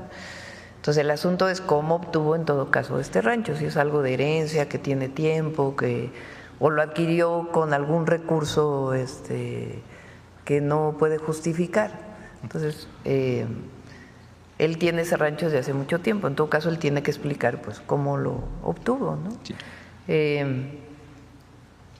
Entonces, nosotros se pide investigación a la Fiscalía si es que hay corrupción asociada a este tema. El asunto pues es desde cuándo tiene este rancho, ¿no? Okay. Sí, el tema aquí, presidenta, es que se suma a otras polémicas que ha tenido este legislador de Morena, como estar en contra de la reforma de las 40 horas, estar a favor del maltrato animal, pues está a favor de la corrida de toros, fomentó esta reforma. Pero es una cosa distinta, ¿no? O sea, yo no sé si Pedro Aces presentó la propuesta esta, por ejemplo, de descontar a través de nómina los créditos, ¿no?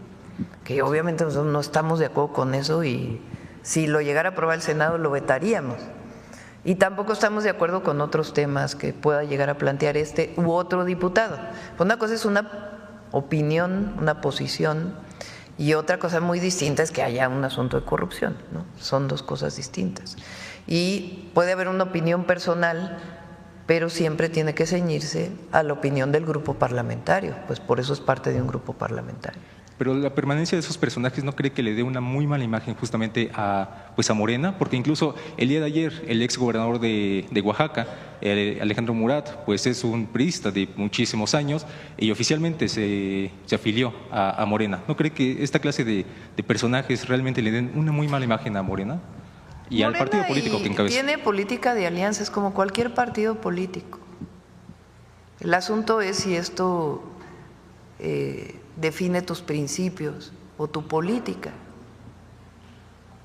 Entonces hay alianzas, en el libro del presidente López Obrador, en el último, el de Gracias, tiene una parte muy buena sobre esto,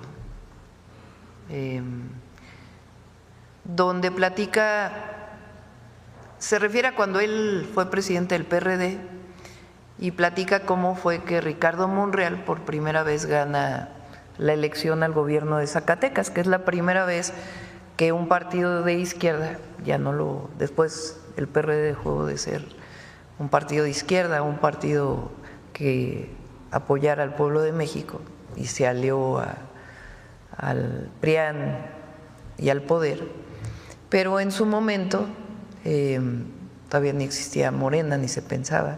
El presidente López Obrador pues fue presidente del PRD y ahí hace explica cómo fue que Ricardo Monreal lo invitan a que sea candidato y después incluso cómo en una situación muy especial le conocen el triunfo porque no se lo querían reconocer.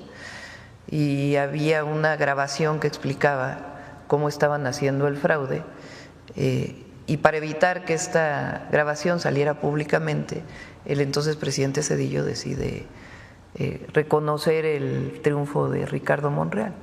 Lo cuenta ahí tal cual, es uno de los capítulos pues más, de los que uno va leyendo muy rápidamente. Y ahí él habla de la política de alianzas, y cómo, pues para ganar una elección tú haces alianzas con personas. Entonces, yo recuerdo ahora en la campaña cuando fui a Sinaloa y se incorporaron algunas personas que firmaron que no eran de Morena, yo les decía, nosotros necesitamos una alianza muy grande para ganar la mayoría calificada, para poder hacer la reforma al Poder Judicial. Entonces son políticas de alianzas que se establecen. El asunto es si eso viola tus principios, tu forma de actuar y a quién eliges para un puesto de elección popular. ¿Usted respalda a Pedro Aces, presidenta? Pues es una parte de las alianzas que se hicieron en algún momento, desde el 2018. Y bueno, participó como parte de un diputado plurinominal.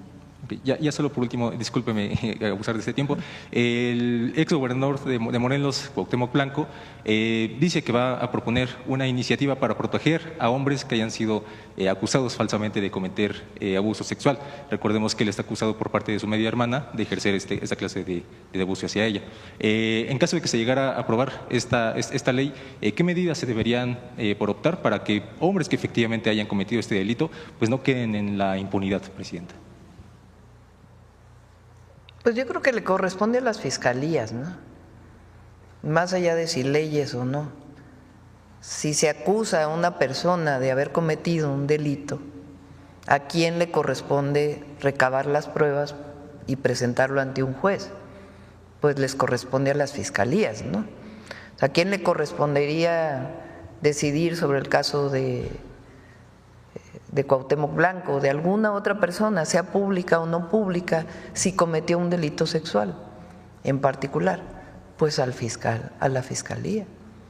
Entonces la fiscalía pues no solamente es por el dicho de una persona, sino que tiene que recabar pues distinta información. Entonces pues le corresponde a los fiscales y a las fiscalías y en todo caso a los jueces, si revisan que hay suficiente información en la carpeta de investigación, dictar una orden o no.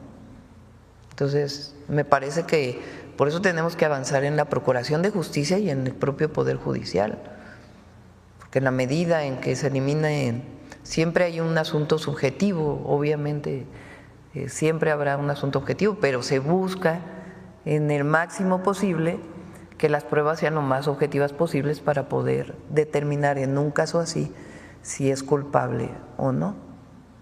Perfecto, muchísimas gracias. Gracias. Vámonos, Noemí.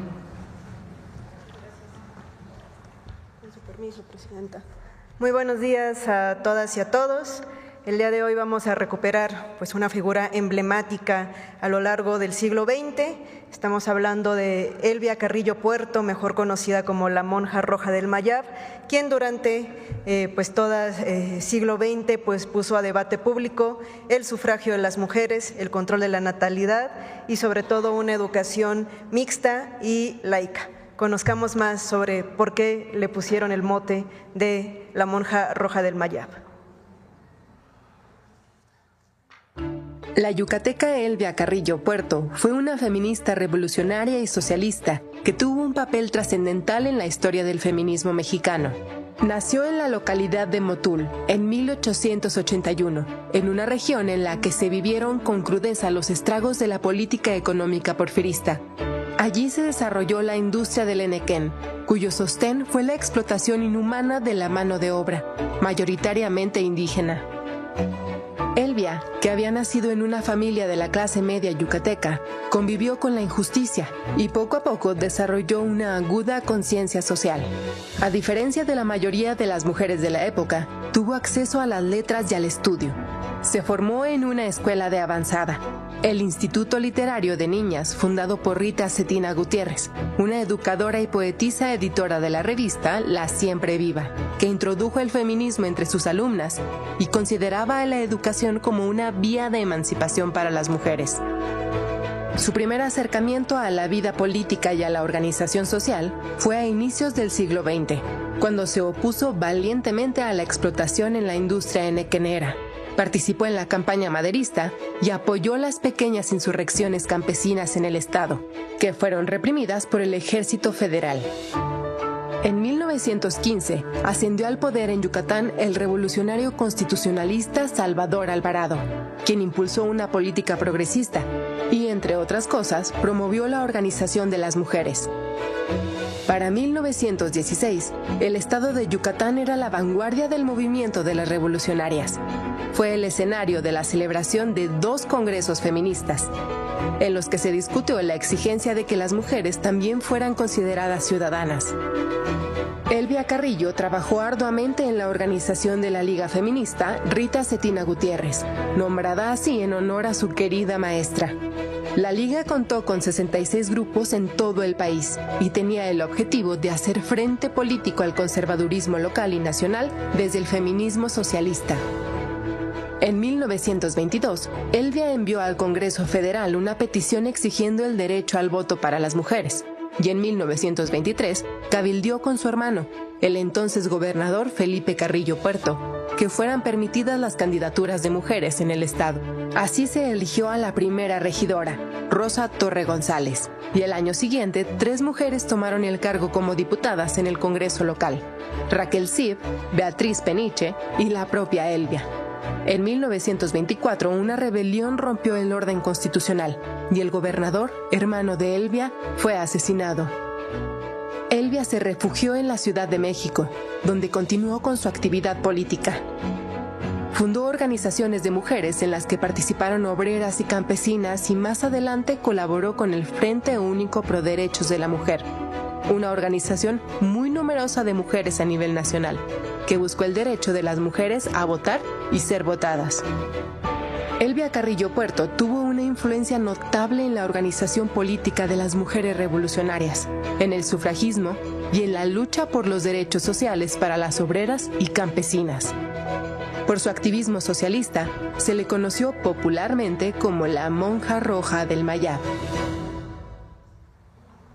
A través de la figura de Elvia Carrillo Puerto podemos destacar 3 temas fundamentales. El principal, Rita Cetina Gutiérrez, esta gran maestra de finales del siglo XIX que tuvo una importante influencia en las mujeres yucatecas que después llevaron el feminismo y la lucha por las mujeres hacia otras partes de nuestro país. También destacar en Yucatán, en Mérida, la celebración de estos primeros congresos feministas que también se desarrollaron en el mes de enero de 1916.